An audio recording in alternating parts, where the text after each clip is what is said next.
தாவேக தலைவர் விஜய்க்கு கூடும் கூட்டத்தை பார்த்து திமுக தலைமை கடும் அதிர்ச்சியில் இருப்பது தான் அறிவாலய வட்டாரத்தில் பரபரப்பான பேச்சா அடிபடுது. குறிப்பாக நம்ம துணை முதல்வர் தான் கடும் அதிருப்தியில் இருப்பதாக சொல்கிறாங்க. அதுக்கு காரணம் இதுதாங்க. 2021ஆம் ஆண்டு தேர்தலில் வெற்றி பெற்று முதலமைச்சராக மு.க. ஸ்டாலின் ஆனதும் அடுத்த சில மாதங்கள்லேயே அவரோட மகன் உதயநிதியை அமைச்சராக்கிட்டாரு. கட்சியில் எவ்வளவோ சீனியர்கள் இருந்தாலும் முதல் முறையாக எம்எல்ஏ ஆன மகனுக்கு உடனடியாக அமைச்சர் பதவி கொடுத்ததில் திமுக சீனியர்கள் சிலரே கடுப்பில் இருந்தாங்க. ஆனாலும் கலைஞரின் பேரன் தலைவரின் மகன் என்ற அடிப்படையில் அமைதி காத்தாங்க. எவ்வளவோ துறைகள் இருக்க திமுக தலைமை உதயநிதிக்கு இளைஞர் நலன் மற்றும் விளையாட்டு மேம்பாட்டுத்துறையை ஒதுக்குச்சு.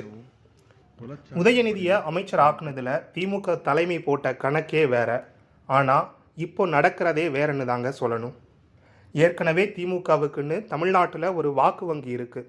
ஆனால் வரும் காலத்தில் திமுக வளரணும்னா அது இளைஞர்கள் கையில் தான் இருக்குங்கிறத புரிஞ்சுக்கிட்ட திமுக தலைமை உதயநிதி கையில் இளைஞர் நலன் மற்றும் விளையாட்டு மேம்பாட்டுத்துறையை கொடுத்து அதன் மூலமாக இலசுகள் கிட்ட உதயநிதியை நெருக்கமாக்கி அது மூலமாக இலசுகளோட முடிசூடா மன்னனா மாற்றிடலான்னு ஒரு கணக்கு போட்டதாக சொல்லப்படுது. அதுக்கு ஏற்ற மாதிரி இளைஞர்களை கவர உதயநிதியும் பல்வேறு திட்டங்களை செஞ்சார். அதாங்க சென்னையில் கார் ரேஸ் நடத்துனது, அங்கங்கே விளையாட்டு போட்டிகள் நடத்துறதுன்னு தன்னை முன்னிலைப்படுத்திக்கிறதுன்னு அவர் இளைஞர்களோட நெருக்கமாக இருக்கிற மாதிரி தன்னை காட்டிக்கிட்டார். ஆனால் விஜய் ஆக்டிவ் அரசியலுக்கு வந்த பின்னாடி நிலைமை தலைகீழாக மாறிடுச்சு.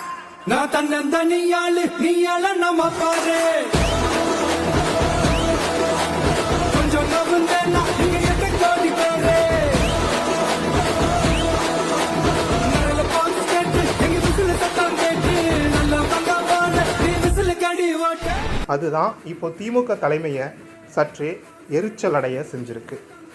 அதுவும் எலெக்ஷன் டேட் அறிவித்ததும் விஜய் களத்தில் இறங்கினதுலேருந்து நிலைமை இன்னும் மோசம்னு தான் சொல்லணும்.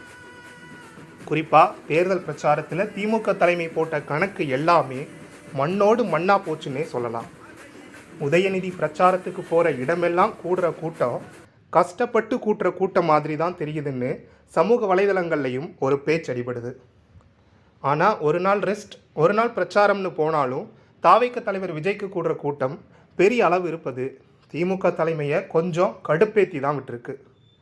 குறிப்பாக விஜய் எத்தனை கிலோமீட்டர் பயணம் பண்ணாலும் இளம்பெண்கள் இளைஞர்கள்னு எக்கச்சக்கமாக வழி எங்கும் நிற்கிறாங்க. விஜய் போகிற வண்டிக்கு முன்னாடியும் பின்னாடியும் இலசுகள் படையெடுக்கிறாங்க. அதே மாதிரி பிரச்சாரத்தில் விஜய் பேசுகிறப்போ இலசுகள்கிட்ட இருந்து கிடைக்கிற வரவேற்பு உதயநிதி பேசுகிறப்ப இல்லைன்னு பரவலாக ஒரு பேச்சும் அடிபடுது.